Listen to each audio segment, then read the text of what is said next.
and welcome to Newshour. I am Zulatu Hamid. Coming up in this edition, Chairman of Africa Middle East Asia PAR expresses interest to invest in the energy sector. Parliament holds forum to develop communication strategy. St. Edward's Secondary School celebrates 97th anniversary. And Sludge opens book of condolence for Josephus Olumama. All these stories and more lined up in this edition of Newshour.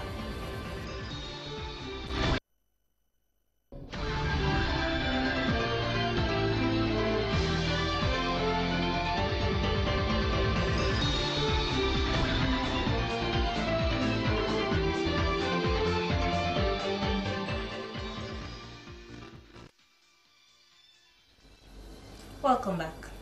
The chairman of the Africa Middle East Asia PAR, Husseini Alouais, has expressed interest to invest in the energy sector during a courtesy call on the President Julius Maada at State House. The chairman of the AMEA PAR said he is planning to invest about $100 million in the energy sector of Sierra Leone. Let's now join Hawa Mosiri. The energy sector has been grappling with the supply of electricity for its citizens, but more efforts have been made to make sure that proper electricity distribution is done in major cities across the country. Updating President Julius Maada about the African Middle East Asian Power, Ambassador to United Arab Emirates Rashid Sise stated that Alouais is the biggest player in the renewable energy sector in United Arab Emirates and beyond. During his courtesy call on the Dean of Diplomatic in the Arab Emirates together with the Moroccan Diplomatic Corps, he got to know about AMEA Power. United Arab Emirates. Alouais is one of the biggest players in the energy sector, renewable energy sector in the United Arab Emirates.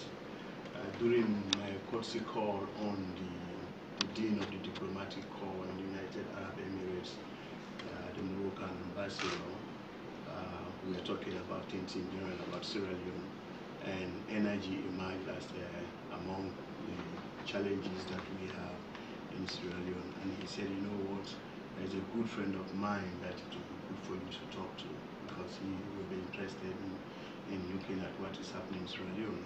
Chairman of AMEA Power, Hussein Alouais, told President Bill that his company is very interested in investing in the energy sector, describing energy as the driving growth of any country's economy. They are now looking at different African countries to invest in their energy sectors. He noted that his company is inevitable in other countries in terms of providing quality and clean energy. We're an energy investment company based in Dubai.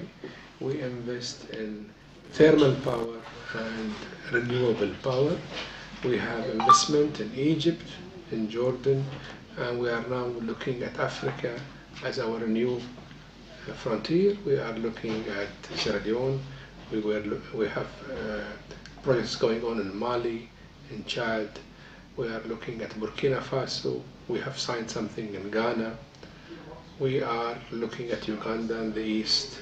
President Bill thanked the chairman of AMEA for his interest in developing the energy sector, as any project, be it private, government and partnership, that we work towards creating a reliable power supply in the country will give the country a huge boost. Energy, he went on, forms the basic and strong backbone of any developing country, and his administration cannot embark on development without energy supply, and that is what the country is currently in need of. President Bill said his government has been able to stabilize a little bit of power supply around the city few months when his administration took up office. At the moment, quite a huge part of the country goes without energy supply. We have only been able to stabilize a little around the city and in the city in the past few months that we've been, that we came to power. It's been like this for a very long time, 2 or 3 decades, of epileptic sort of supply to the city. So now we want to see how we can actually ensure that there is energy supply, reliable energy supply. And from everything that I've been told by the ambassador and also the minister, you have shown keen interest, and we are also interested. So whatever we can do to support that, the ambition, the mutual interest, which is you having an interest in our energy sector, and we also wanting energy supply, we can work together. Minister of Energy Alhaji Kanya Sise highlighted that he met with Hussein Always last year during an energy sector conference in Abu Dhabi, and he later had a fruitful discussion with him regarding Sierra Leone's energy sector. During the same meeting, according to the energy minister, they ended up with the CEC projects within the western area. The World Bank was a key player, but later decided not to continue with the project. The minister said after the fruitful discussion, the chairman of AMEA expressed interest, and that's why he is in the country with his team for further arrangements. In another development, the High Commissioner designates to the Federal Republic of Nigeria has taken leave of President Julius at State House. Ambassador Dr. Solomon Christopher MOMOH Sr. thanked the president for his appointment and for believing not only in him but also the Sierra Leone People's Party, North American branch. Ambassador MOMOH promised to represent his country well in Nigeria and continue strengthening the bilateral relationships between the two countries. He also pledged his commitment to promote external investment, education, amongst other relevant programs to pursue President Julius Maada's agenda. Transparency, accountability, and all what you stand for that you have put in the manifesto. My goal is to articulate this agenda when I'm in Abuja. It's really by the Quaker Ministry that all those who are with you, we shall pass this wave at once. Whatever good we can do for humanity, we need to do it now, because we shall never pass this way again. Mine is to represent you in Abuja, to represent you well. You believe in transparency, you believe in accountability. There might be some shortcomings over there. I'll work with my team on a daily basis. I should be a salesman for you. What have I done, Solomon, to justify why I'm here in Abuja on a daily basis? What has the mission? My deputy, Ms. Hannah Musa, what can we do to strengthen your hand, to pursue your agenda? President Julius Maada congratulated him on his appointment and called on the High Commissioner to cement the beautiful relationship that exists between the two countries. He assured him that his administration will give him the fullest support in executing his duty properly in representing the country. We have a very special relationship with the Federal Republic of Nigeria, and we want to strengthen that and deepen it. So you have a beautiful task to perform. It is no mean task at all, because we know that you may not have the wherewithal to do that you need to be able to do the things that you're expected to do. But at the end of the day, we expect you to perform in the new direction. We want to do things the new way that is more productive, one that delivers on the promises and the pledges we've made to the people of this country. We promise and we deliver. That should be a watchword for you. Ambassador Gbeme will be leaving soon to take up duty in Nigeria. SABC TV News Haramosiri reporting. Parliament, together with its development partners, has developed a communication strategy for Parliament. The strategy will serve as a blueprint to guide Parliament in its communications efforts, with the aim of bringing Parliament closer to the people.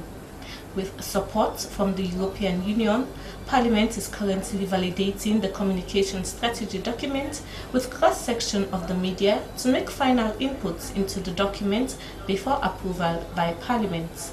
Our Parliament reporter Ibrahim Samura has more.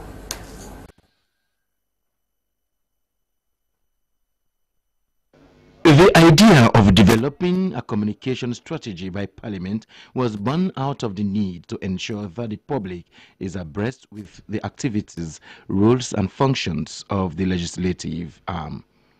The strategy will provide a roadmap through which Parliament will strategically and effectively communicate with various audiences.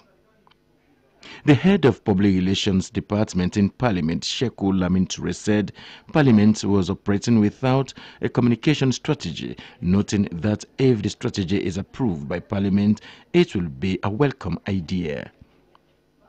He said the objective of the strategy is derived from the strategic plan of Parliament, which emphasizes on making Parliament accessible, open and representative. We made a demand that we need a communication strategy that will be all-inclusive, so that one, we would have quality outputs of reportage on the activities of Parliament. Two, to capacitate the parliamentary press gallery so that they will be able to be in a position whereby they would inform the people of Sierra Leone from an informed standpoint in light of parliamentary practices and procedures, and also understanding the standing orders and the Constitution of Sierra Leone 1991 to be in a position to appropriately report. The component expert of the EU governance sector projects, Dinjin Olaro, described Parliament as strategic in enhancing democracy, noting that Parliament is a complex institution in governance structure because of its diversity of representatives. He underscored the need of having a communication strategy for Parliament. As a matter of fact, we are bringing this document back to you for you to make your inputs by taking a second look at it. Head of Department of Parliamentary Assistance Coordination, Finda Fraser, said the EU is supporting Parliament under its Technical Assistance Governance Sector project to build the capacity of Parliament. She said the project provides infrastructural and capacity building support to parliamentarians and their staff. The Public Relations Department will champion the popularization and implementation of the communication strategy.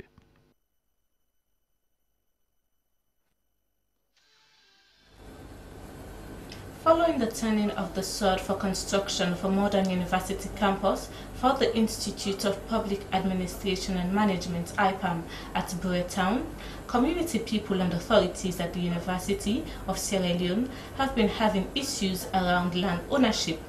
Well, the Ministry of Lands, which is the competent authority, has intervened and the matter has been settled. Bosconima Stevens reports.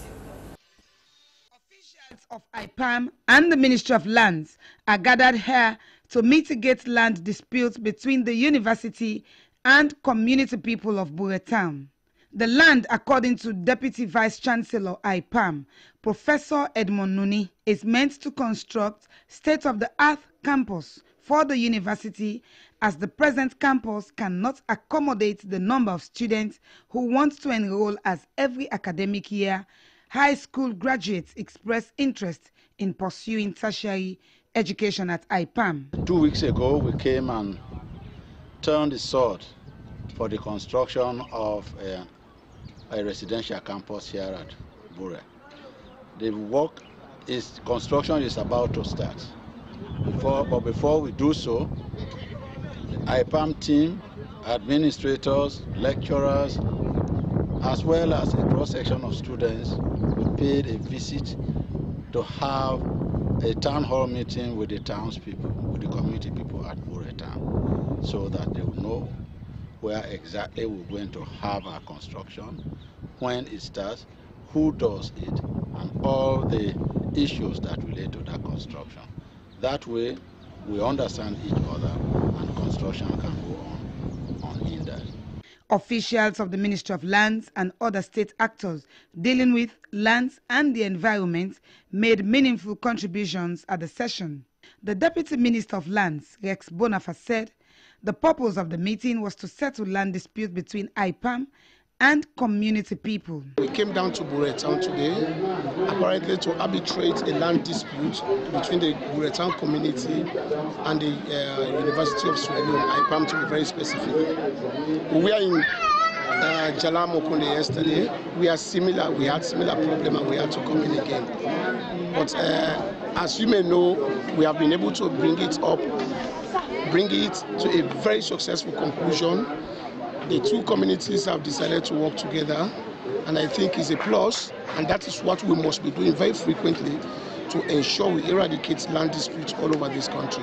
I think the IPAM community is happy. The same goes for the BURREH community.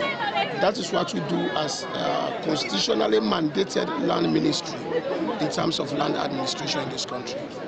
Before this time, community people were still claiming ownership of the land, the reason for the intervention of the Ministry of Lands. Some of them are still claiming ownership. I'm not in South Africa. I'm my son.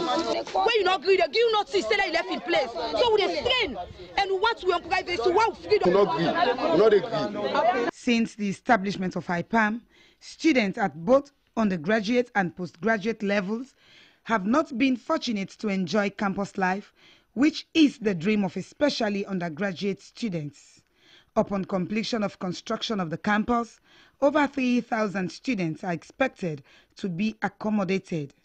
The Institute of Public Administration and Management is an institute of the University of Sierra Leone that operates like other constituent colleges like Frabe College and College of Medicine and Allied Health Sciences. It is the hub for commercial studies at university level.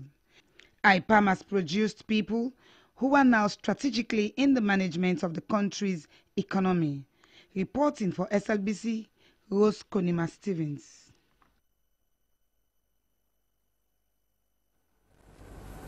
A book of condolence has been opened for Josephus Sonny Olumama at the SLAG headquarters, Campbell Street. Before his demise, he was the managing director for the Freetown television network. The late Josephus Olumama also worked at the SLBC and the AYV television as VTR director. Joseph Tue now reports.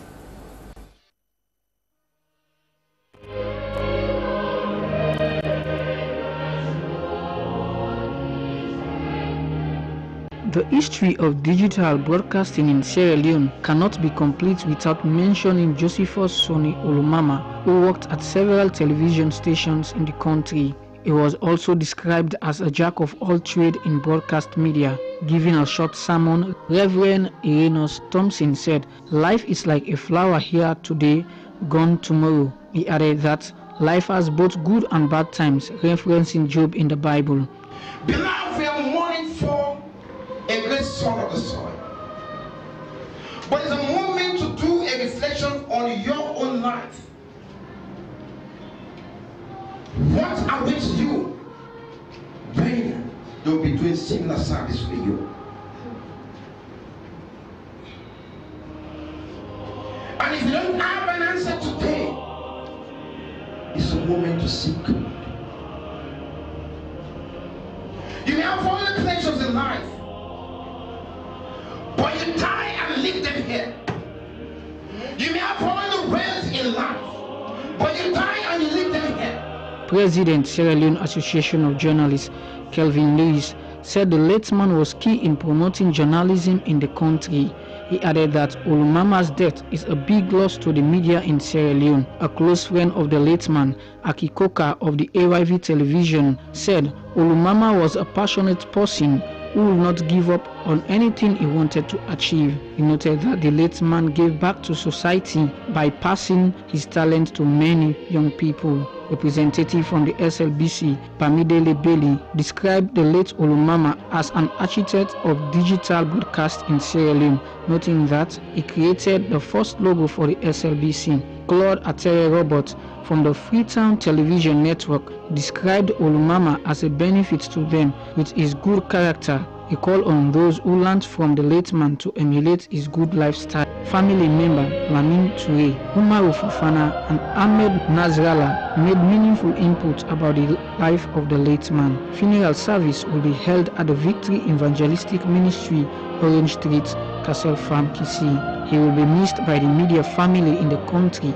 and his legacy will be always remembered.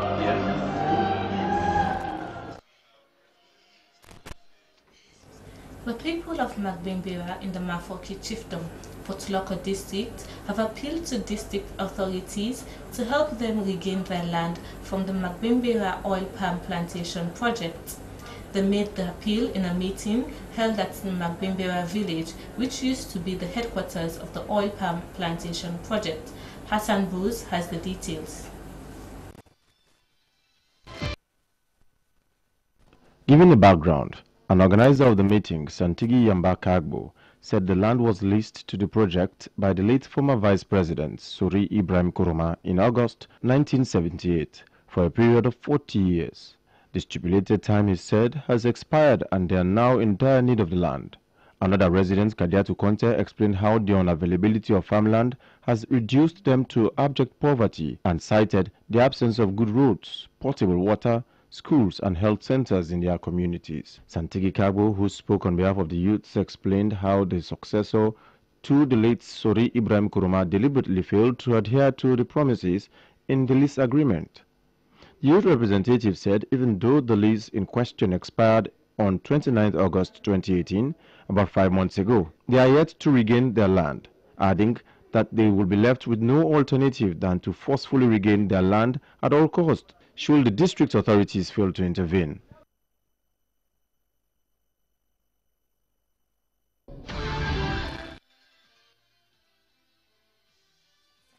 Secondary School, in collaboration with the Old Edwardians Association, has celebrated its 97th Foundation Day and flag-raising ceremony at the school grounds, Kintom. According to the Old Edwardians Association, the ceremony was a time to reflect and motivate present pupils in becoming productive citizens. During Barry reports.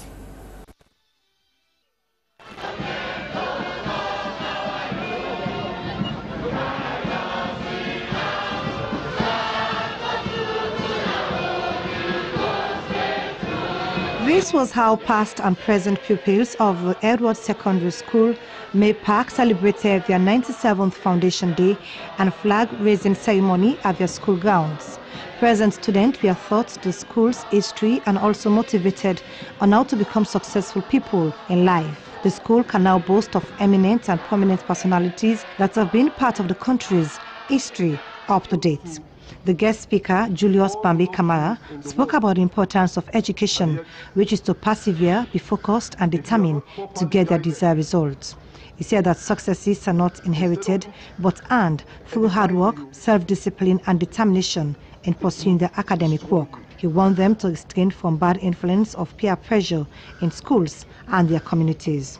Some of you might be coming from wealthy backgrounds. You have rich and successful parents. And you might be of the opinion that because your parents are successful, you have no need for education. I want you to have this at the back of your mind, that success is not inherited. Success is earned. Mr. Julius Kamara encouraged them to emulate the good examples of past students whose immense contributions have been recorded in the history pages of our country. The Publicity Secretary of Old Edwardians Association, KARL SAMURA, underscored the legacies left behind by brilliant students whose records continue to inspire students in the area of true leadership and self-discipline. He said that the school has broken new grounds in academia, politics, sport, commerce, technological innovation, and other areas. The reason why we normally have this Foundation Day is for us to look back, to see the people that went through the school, people who have contributed not only to national development, but to global development, people who have contributed in sports, in commerce, in politics, in the legal arena, in so many areas. So for the boys to look at them and to use them as examples, because most of them did not hail from rich backgrounds. They were from very poor or humble backgrounds, but they became what they became. Mr. Samura said that the school is proud to have produced industrious sons and daughters of the nation, as without those names, the history of the school can never be complete. The presentation of PA system from class of the 90s and a cash donation from Old Edwardian Association. As a way to promote market linkage, to add value on business that will attract exporters, the Sierra Leone Investment and Export Promotions Agency has trained about 20 local entrepreneurs. The training took place at the School of Midwifery, Masuba in Makini. Augustine Brainer, January reports. The Acting Director of Marketing and Communications, Sierra Leone Investment and Export Promotion Agency, SLIEPA, Francis Minah said the training was organized to support market linkages, which is the main area in the export department. On local content, Mr. Minah said they are capacitating local entrepreneurs and local investors to be able to produce quality products and be competitive both in the local and international markets. He said SLIEPA is very much concerned on local content, which is why they are working with other agencies within the Ministry of Trade and Industry. In terms of foreign direct investment, we have our own way of actually getting to our targeted investors along the priority sectors identified by the government of Sierra Leone. That's how we operate. And SLIEPA as an agency basically has its own way, either through emails or either through forums or either through contacting our investors directly. We have a way of attracting investors and address the issue of the investment opportunities in this country. One of the participants, Alutain Petima Sherif, said the training has empowered him especially in adding value and proper packaging. First of all, they've taught us about value addition of our products, everything that you're producing. Like for me, I'm in poultry. For those that are in the rice production, for those that are in Garatai dye, like Makeni, we all know Makeni is known for quality Garatai dyeing. They have trained us to add value to our products. How do we do that? We make sure we, at the end of the day, like for me, I'm in egg production, make sure I feed my chickens, that we get the best quality of egg, we get the best sizes, we get the highest quality in the yolk, and we also package our products very well. You know, packaging has got a lot to do with your exposure in the market. When you package your products well, people will get to fall in love. There are some people who just fall in love with your packaging, and then they will get to go and buy. And not only for the local market, but also the international exposure. There are criteria, there are standards that are set on the international market that we as producers in Sierra Leone, local producers, we need to meet these standards in order for our products to be sold in the international market. Call on all to support their business and pledge to disseminate the message to his colleagues. Regional. Due to the increasing rates of sexual crimes across the country, the government and partners have decided to put a high premium on eradicating this menace from society. This has been the court's hand down heavy sentences on those who are found guilty of various sexual offences. Francis GABBIDON, who lectures human rights law at Fabe College, has written a paper questioning whether the country is really serious to tackle sexual crimes. He has been speaking to Patrick Salia in this interview. The art laboratory, a government-owned. We have private-owned laboratories. We need a government-owned, modern state-of-the-art laboratory where you can do blood, semen, urine, and DNA tests. We do not have that type of laboratory effectively in our country. I'm not blaming anybody for that. This has gone on for a long time, but we need one now. Not just for sexual offenses, but for many other crimes. You cannot have a prosecutorial authority in any civilized country without a modern state-of-the-art laboratory. Number two, we do not do DNA tests in this country. DNA is a very conclusive test for many crimes that are committed, especially sexual crimes worldwide.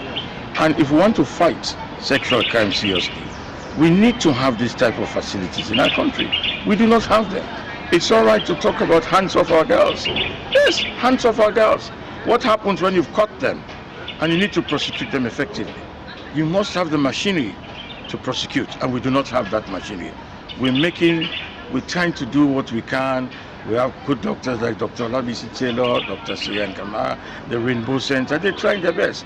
But that is not enough. In a modern day society, you need a modern state-of-the-art laboratory. That is my submission.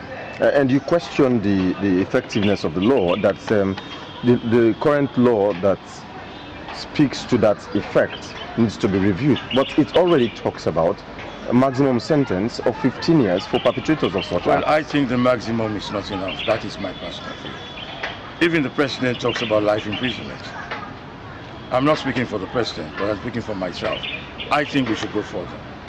The other day, a judge gave a 43-year sentence to a man who deflowered his own daughter. We can have life imprisonment. Some countries have the death penalty for sexual crime because you destroy people when you do that. If you rape a 2-year-old girl, that's the end of her, physically, sexually, intellectually. So I think the crimes, the law should be amended to become more severe and stiffer. Let me tell you another problem we have. Under customary law, from customary laws, parents can allow their daughters to marry at a younger age if they get their consent. This contravenes the general laws. So you have the general law, which is the one we borrow from the English people, and some of our own customary laws, which allow children to be married at a younger age. So that's another gap which people exploit. They will marry or they will go to bed with very young girls and they'll tell you that the parents have consented. How are you going to fight an epidemic like this if you have such a gap? So we have to close that gap.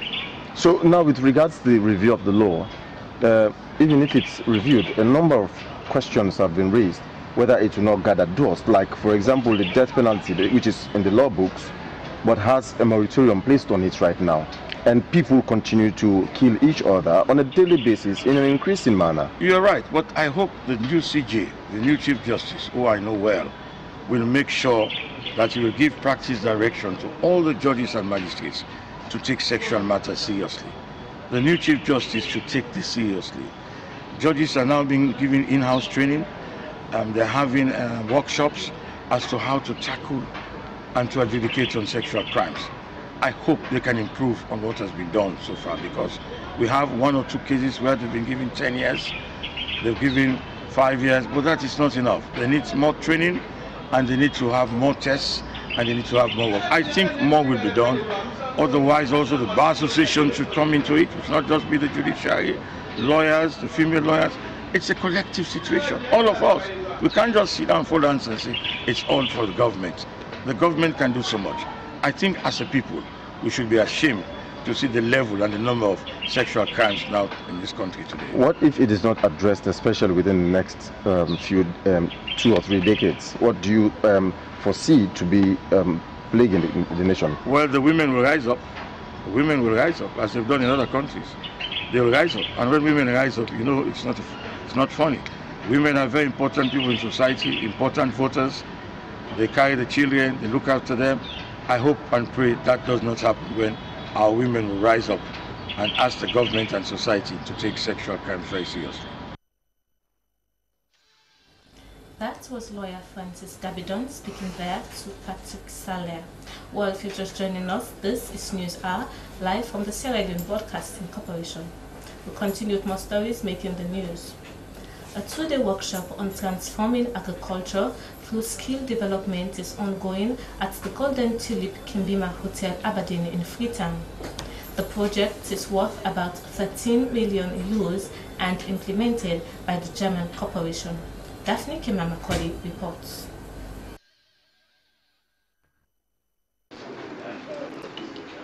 Agriculture is one of the important sectors in the development of every country. In Sierra Leone, education, health and agriculture are key in the New Direction agenda. To further strengthen the agriculture sector by developing the middle manpower, an agricultural technical vocational education and training would be established in Sierra Leone to promote a professional and productive agricultural sector. This project has been implemented in Kenya, Malawi and Ghana, amongst others, and now it is to be implemented in Sierra Leone. In Sierra Leone, the Ministry of Technical and Higher Education would supervise the implementation of the agricultural technical vocational education and training. Musugovi is the representative of the ministry. She said the ministry will collaborate with other organizations to provide policy framework for universities on agriculture, technical and vocational education in the country. She said the workshop will discuss the integration of ICT at all levels of the implementation. This project for agricultural education is not a new phenomenon in our system. We've had it before, and we have a long-age University of Jara, or Jara University, working in agricultural education for a very long time. We also have agriculture in our school curriculum and also being taught at the various technical and vocational institutions. But what is new here is that it is now coming as a national project. Geoffrey Gantoli is the representative of the German corporation, which is the implementing partner of the project. He said the aim of the workshop is to identify income-generating chain in Sierra Leone in the agricultural sector and to harness the potential of youth in agriculture. This future depends mostly on how far youth and women are prepared to tackle the big challenge of employment and make agriculture competitive and sustainable.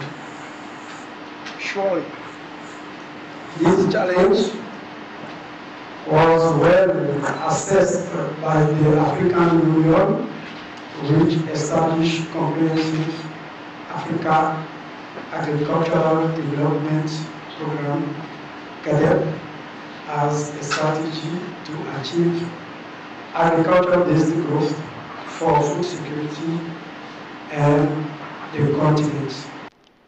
The workshop comes after the launch of the Transforming Agriculture Through Skills Development project on Friday, 8th February 2019. For SLBC News, Daphne Kimamakoli reporting. United Nations, Kenya, European Union, Morocco, South Africa and USA were among country representatives that affirmed support to Sierra Leone at a ministerial dialogue with non-resident ambassadors and High Court commissioners and heads of commission accredited to Sierra Leone. The session, according to the Minister of Foreign Affairs, is important as it strengthens bilateral and multilateral ties between member states. Rose Konima Stevens reports.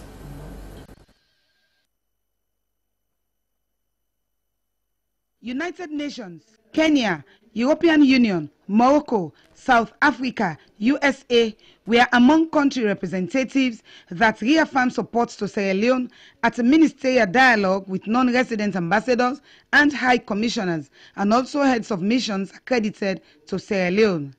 The session, according to the Minister of Foreign Affairs, is important as it will help strengthen bilateral and multilateral ties among countries and missions. He informed the gathering that the new direction government of President Bio believes in fundamental principle of restoring the dignity of citizens and upholding the rule of law, which are core principles of democracy. These are some of the core priorities of our government. Let me now focus specifically about our work as a ministry. In addition to all the work that we'll be doing to advance economic diplomacy, simultaneously our efforts have also been on strengthening and restructuring the Foreign Affairs Ministry. In order to make sure, principally, that we are the front door for global resource mobilization, and also we are the front door to attract people who will be glad to come to Sierra Leone as a destination of tourism and other investment. We strongly hold the view that for us to succeed as a constituted authority responsible for the implementation of the country's foreign policy objectives, we should undertake a transformative recalibration of our country's diplomatic landscape through a reform agenda that focuses on structural, functional, and organizational capacities of the ministries and its overseas mission. We are sure that this will entail the reconfiguration of the ministry's administrative and professional structure, closing gaps and related systemic challenges to improve and upgrade the performance of the ministry. What does that mean in reality? It means that we are on the brink of making sure that we first of all invest in staff training, and to make sure that they engage with the rest of the world at the highest level. And as such, one of the key projects we are working on now is to establish Foreign Service Academy here. We have made significant progress in that, so that we can provide an opportunity for career diplomats to have access to cutting-edge curriculum and develop their abilities to understand and navigate the international system. Government, he said, places premium on economic diplomacy under the new direction for Sierra Leone to become a favorable destination for investments. Dr. Kaba intimated the diplomatic community on government's readiness to learn from the past and work to restore the glory of the country, noting that it can be achieved by strengthening institutions to function effectively, as well as to ensure that government continues with programs that are productive. He said government is committed to the Common Africa position for the reformation of the United Nations Security Council. Minister Ali Kaba outlined the 8 core priorities of the new direction, which are the economy, agriculture, education, energy, fisheries, tourism, infrastructure, and health care. He encouraged development partners to support the free quality education and other government priorities. Guy Warrington, British High Commissioner to Sierra Leone, who represented the Dean of the Diplomatic Community in Sierra Leone, encouraged non-resident ambassadors and high commissioners to open embassies and high commissions in Sierra Leone. He assured the minister of his government's readiness to work with the government of Sierra Leone to improve the economy. The Kenyan High Commissioner to Nigeria, accredited to Sierra Leone, Dr. Wilfred Machaj, expressed his government's intention to partner with the government of Sierra Leone in the areas of agriculture, tourism, and other areas such as support to establishing a school of international diplomacy in Sierra Leone. Sunil Sigal, resident coordinator of the United Nations in Sierra Leone, informed the audience that the UN system places emphasis on peace, security, and development. As the British High Commissioner has expressed, we would, certainly from the UN system, welcome a dialogue with the government on development issues. We see the new National Development Plan as an opportunity to strengthen the drive, obviously, for development. And we see that several of the priorities which you have outlined could be very strong drivers of the Sustainable Development Goals and the Agenda 2030. And I mentioned just as examples the agriculture and livelihoods, education, of course, but also private sector development. I think the private sector as an agent of development is underestimated, not just in Sierra Leone, but in many other places. He encouraged the government to maintain a focused agenda on the National Development Plan. Reporting for SLBC, Rose Konima-Stevens. Linking commercial communities to enhance the movement of goods and residents in Constituency 073 has been a perennial challenge for the people. As a move to help address this problem in the constituency, the Member of Parliament for Constituency 073, Ahmed Samba Toure, with support from the Chinese Railway Group, is constructing the main bridge linking several villages in the constituency. As the construction site, Ibrahim Samura engaged Honorable Ahmed Toure, who explained how strategic the bridge is. This bridge connected several villages, because from here, this is Matirian, you can now come to Makombe, then there is another road leading to BAMBAY, of which that village is the village of the former Youth Commissioner, Mr. Anthony Kouma. Even though I also have an intention to do a bridge so that it will be motorable, as I'm talking to you, it's just by foot that you will reach there. But it is shorter than you go to Mamama and challenge to go to that place. It's over 4 miles. But before now, before the election, there is another place at Makambi, that is Kagbala section. For over 30 years, the bridge has been collapsed. So the people were longing for it to be made. They went to SLRA, as they said. They met a lot of people to help them, but they cannot. So when I fixed that bridge, it was like a watch night for them. So they were extremely happy, and up till now, if I enter that place, they will treat me like a king. Because that is a shorter place now to come to Songo, rather than going round and round. It will cost you 3 journeys to take the round rather than over there. So now the people are very, very much happier. So, Honorable, let's talk about the area of agriculture, because from findings, I realized that most of your constituents here, their livelihood is on farming, agriculture. You also have plans to support the agriculture sector, especially the women that are more involved in these agricultural activities. Thank you very much. Minus the plans, I have already started supporting agriculture. Because if you go now at Magbenta, you will see a group of people, men and women, they are busy planting watermelon. That's what they said they want to do. And before the election, like Mamara, I bought groundnut, of which they are now benefiting, because I'm not interested in the proceeds. If you go at Mamboima, day 2, I bought groundnut, they are now benefiting from it. Then you go Ropat, before the election, Ropat was on my side. So there is an organization of ladies whom I gave groundnut also to plow. So that again, what unfortunately now, that is not under my constituency.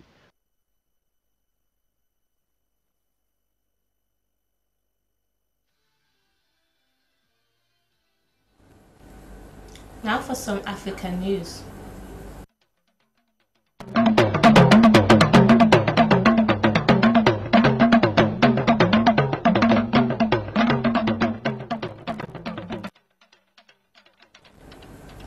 A peace deal between the Central African Republic government and rebel group has been signed in the capital Bangui following talks booked by international mediators, AFP news agency reports. KARL was plunged into turmoil in 2013 when Muslim rebels from the Salike umbrella group seized power in the majority Christian country. A band of mostly Christian militants called the Anti-Balaka rose up to the counter for Salika. Thousands have been killed in the violence and more than 1 million internally displaced. An estimated 570,000 people have fled abroad. At least 22 people are trapped underground at a coal mine in South Africa following a gas explosion, local media reports.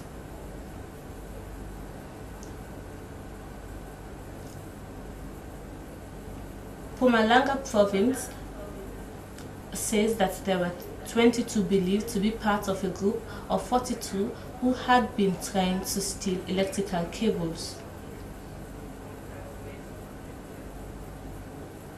From the underground mine outside Middelburg town, 165 kilometers east of the main city of Johannesburg, when the blast occurred, South Africa's Business Day newspaper reported on its website. 20 of the group managed to return above ground, but the rest remain trapped, it added. The government's Department of Mineral Resources said it had dispatched a team of inspectors to the mine. The mine is currently not operational.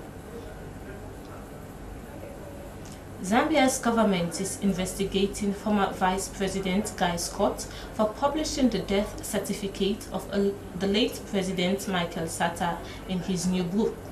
Mr. Sata, who was elected president in 2011, died in London hospital after 3 years in office. The official cause of his death has never been publicly disclosed, except that he died of illness. While some people have been demanding more details, Mr. Scott said in the book entitled Adventure in Zambia Politics, A Story in Black and White, that his former boss died of chronic cancer. His decision to publish such details has divided the nation, with some praising him while others expressing outrage, arguing that the matter was private and Mr. Scott had acted intensively and immorally. And now for some entertainment news. The blockbuster movie that is an all-African cast will soon be launched in Maryland, USA this April. The movie Dynamic Range was written and produced by an award-winning filmmaker, Cameroonian Dexter Brain. Sierra Leonean star David Boki Vandi played the leading role. Our entertainment producer, Mohamed Kimilan Bangura, asked David how he feels being part of the movie Dynamic Range and got the role of Hugo James. Here is the report.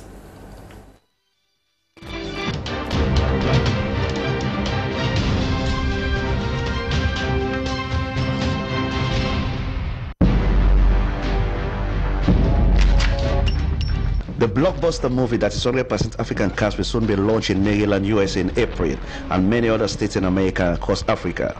This movie, Dynamic Range, was written and produced by an award-winning filmmaker, Cameroonian Dexter Brains. The movie has various African nationals, and our Sierra Leonean star, David Boki Vandi, took the lead role. All the way from Virginia in America, I asked him how he felt being part of the movie Dynamic Range and getting the role as Hugo James. Well, when I first got the call from Dexter Brains, the writer and producer of this movie, and he's also behind the camera, I tell you, he's a fantastic guy.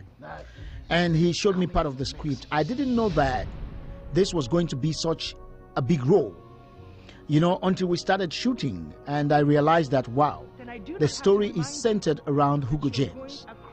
And Hugo James is a very big drug lord that transports drugs between the US and Mexico. I have a consignment that is coming from Mexico City.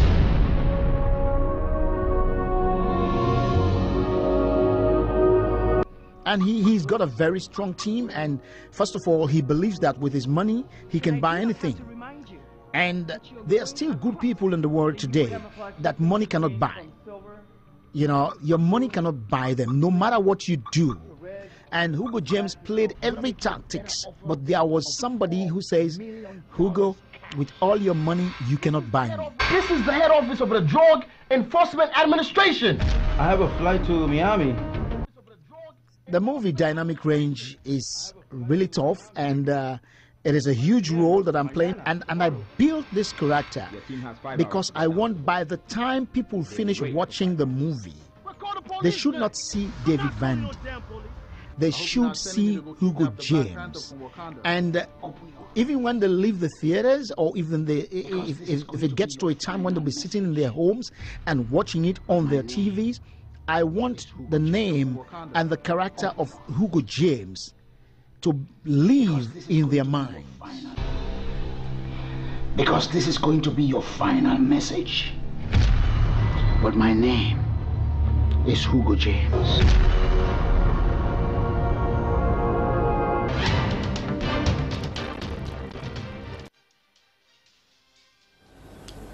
For the latest in sports, let's now join Francis Bernard.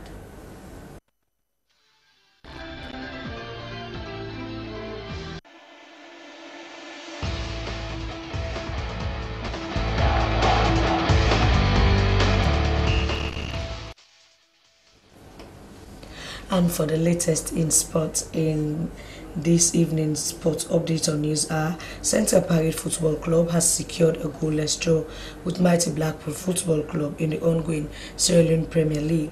The match was staged at the parade grounds. Esther Mary Samura was part of spectators, and our report. grounds hosted many spectators with high level of security presence. Supporters of both teams were in high anticipation as they witnessed the match. The host, Central Parade, incorporated young players into their squad in order to make the spotlight in this year's Premier League, as they had a 2-0 victory in their first encounter against Antidrogs FC. Unlike Central Parade, mighty Blackpool lost their first encounter against Easter Lions. As the competition continues, tension keeps mounting, and today at the parade ground, the host, Central Parade, had a goalless draw with mighty Blackpool Football Club. This is their second match each. Central Parade, the host, have secured 4 points in 2 games played, and Sisters Boys with only a point in 2 games played. Well, let's get to hear from the coaches about what they make up of the outcome of the match. Well, this is football, of course. Either you win or you lose or you draw. So if you draw, then we appreciate that. Well, they see the game, the way we play. I can say it's just the finishing, but we're going to work on it. So I'm really disappointed with the results because they didn't win at all.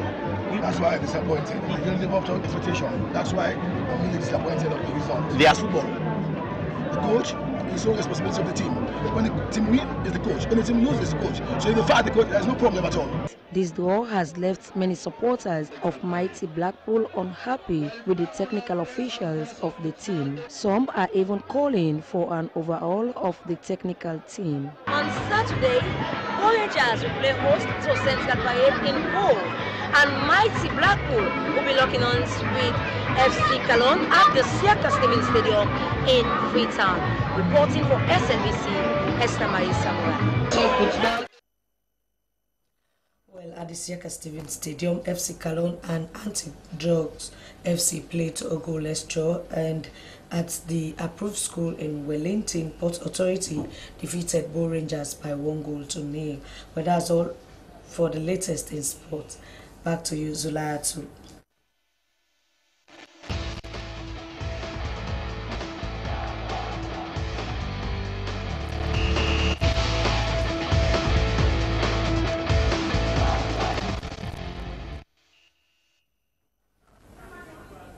To end the news, the main points.